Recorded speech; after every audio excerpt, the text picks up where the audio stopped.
কোন কেন্দ্র? যে কোনো জাতকের চন্দ্র বা লগ্ন অনুযায়ী তার, ধরে নিন কেউ জন্মেছে 1988 সালের 18ই জুলাই সকাল 8:32, তার মানে বা আপনার এই জন্ম সময়টা কত? 21/10/1983 সালে।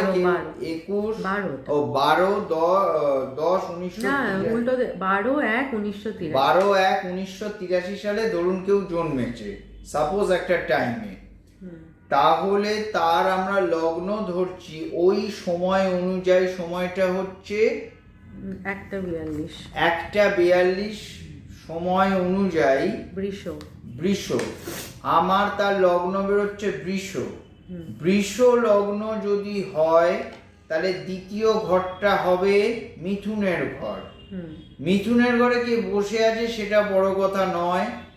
তৃতীয় ঘরটা আমার হবে কর্কটের ঘর, মানে আমার তৃতীয় পতি হলো কর্কট, আমার দ্বিতীয় পতি হচ্ছে মিথুন, আমার চতুর্থ পতি হচ্ছে সিংহ, আমার পঞ্চম পতি হচ্ছে কন্যা, আমার ষষ্ঠ পতি হচ্ছে তুলা, আমার সপ্তম পতি হচ্ছে বৃশ্চিক, আমার অষ্টম পতি হচ্ছে ধনুর ঘর, নবম পতি হচ্ছে মকরের ঘর, দশম পতি হচ্ছে কুম্ভের ঘর, একাদশ পতি হচ্ছে আমার মীনের ঘর এবং আমার দ্বাদশ পতি হচ্ছে মেষের ঘর। এইবারে হচ্ছে তাহলে আমার দ্বাদশ পতি যদি মেষের ঘর হয় তাহলে আমার দ্বাদশ পতিটা কে? মঙ্গল। আর আমার সপ্তম পতি যদি বৃশ্চিকের ঘর হয় তার মানে আমার সপ্তম পতিটা কে? মঙ্গল। আমার পঞ্চম পতি কে? বুধ। আমার তৃতীয় পতি কে? বুধ।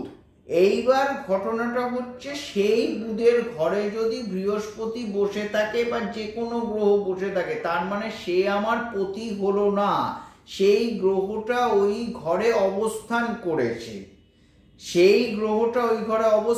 কিন্তু পতি হচ্ছে যেহেতু আমার দ্বিতীয় পতি মিথুনের ঘর, তার মানে দ্বিতীয় পতি মিথুনের ঘরের মালিক হচ্ছে বুধ, তার মানে বুধই হচ্ছে ওটা দ্বিতীয় পতি।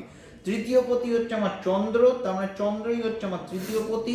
চতুর্থ পতি হচ্ছে আমার রবি, তার মানে আমার চতুর্থ ঘরে যদি মঙ্গল বসে থাকে তাহলে চতুর্থ পতি আমার মঙ্গল হবে না, রবি হবে আমার চতুর্থ পতি। তাহলে কেন্দ্র বেরোচ্ছে কে?